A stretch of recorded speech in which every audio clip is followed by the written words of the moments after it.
هنتكلم النهاردة عن حاجة جميلة جدا، نقود قرطاج.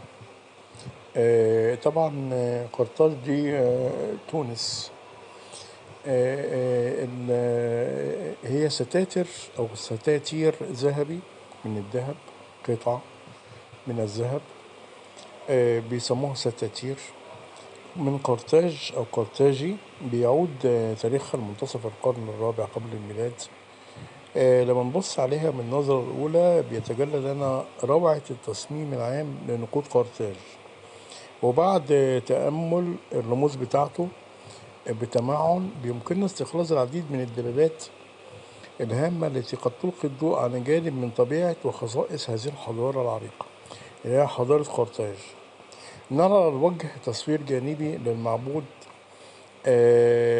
القرطاج اللي هي كانت تانيت. تانيت دي معبودة قرطاج وحامية المدينة ورمز الأمومة والخصوبة والنماء، وهي المعادل لعشرتوت الفينيقية وعشتار الرافدية وإيزيس المصرية وديميتر اليونانية. يعني دي كلها كانت رموز الدول دي كانت واخداها كنوع من الخصوبة والنماء، اللي هو الجزء الخاص بالأنثى أو المرأة. ونلاحظ ديميتر هنا، نلاحظ تانيت. ديميتر يونانية، تانيت اللي هي قرطاجية، متوجة بسنابل القمح التي ترمز للوفرة والازدهار، وهو أمر مشابه لتصوير ديميتر على النقود الصقلية. وهذا بيقودنا لاستنباط محاولات القرطاجيين ربط الثقافة القرطاجية بالصقلية في ثقافتهم، خاصة بعد سيطرتهم على أجزاء كبيرة من جزيرة صقلية. وده بيتجلى بعد السيطرة على هذه الجزيرة.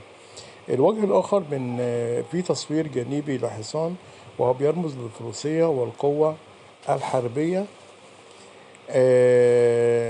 رغم أن المؤسس هذه المدينة كانوا من البحارة والتجار، إلى أنهم تحولوا بعد كده لمحاربين بعد توسعهم لبناء إمبراطورية قرطاج، اللي هتلعب دور بعد كده في توسيع هذه الإمبراطورية. لها أدوار مهمة في تاريخ عالم البحار المتوسط. وكما ورد بالأسطورة، فقد اختار المهاجرون الأوائل موقع مدينة قرطاج لما لقوا رأس حصان، يعني هم بيرمزوا للحصان للفروسية والقوة الحربية، وبيتفائلوا بيه ويقولوا هذا فأل حسن.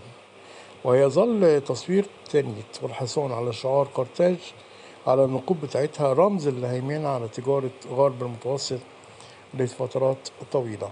فبنقدم قطعة جميلة جدا ومن الذهب، ياريت طبعا حد يلاقيها منكم أو تكون عنده عشان يستمتع بهذا الجمال. اتفضلوا اتفرجوا.